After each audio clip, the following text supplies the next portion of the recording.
பலவீனத்தில் பலன் தரும் தேவன். ஏசாயா 37:3 பிள்ளை பேறு நோக்கி இருக்கிறது, பெறவோ பலனில்லை.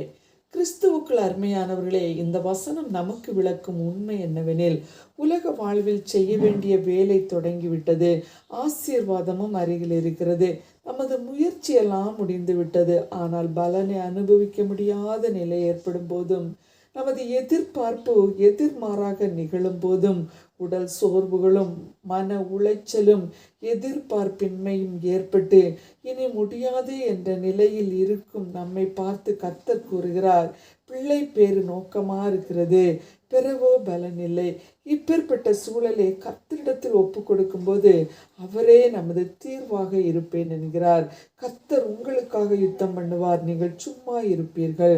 பவுல் கூறும்போது, என் கிருபை உனக்கு போதும், பலவீனத்தில் என் பலன் பூரணமாய் விளங்கும் என்கிறார்.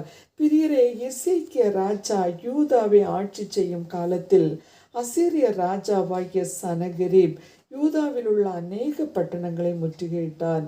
அசீரிய படை பெரிய வல்லரசு நாடு, யாரும் எதிர்த்து நிற்க முடியாது.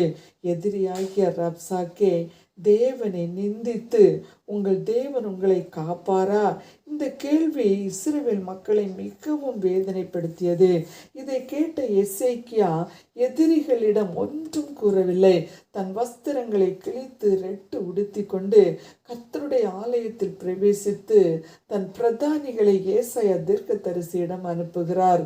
விரோதிகளின் தாக்கம் பயங்கரமாக உள்ளது, வெற்றி நோக்கி இருக்கிறது, ஆனால் வெற்றி பெற பலனில்லை என்று சொல்லுகிறான். அதோடு எசேக்கியா கர்த்தரிடம் முறையிடுவதை பார்க்கிறோம். கர்த்தரிடம் பலனில்லை என்ற யூத ஜனங்கள் வெற்றி பெறும்படியாக செய்தார்.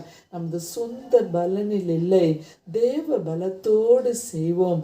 அவர் அதிசயமானவர், அதிசயங்களை செய்வார். ஒப்பு கொடுப்போமா? ஆமேன். அன்புள்ள இயேசு சுவாமி, இந்த நல்ல நாளுக்காக நன்றி. உலக வாழ்விலே நாங்கள் ஆசீர்வாதத்தை எதிர்பார்த்திருக்கிறோம். அது எங்களுக்கு சாபமாக முடிந்தாலும் கூட உடைய சமூகத்திலே உடைய சித்தத்திற்கு ஒப்பு கொடுக்கும் பொழுது அதை ஆசீர்வாதமாய் மாற்றி எங்களை உயர்த்துகிற அன்புக்காக நன்றி. இயேசுவின் நாமத்தில் பிதாவே, ஆமேன்.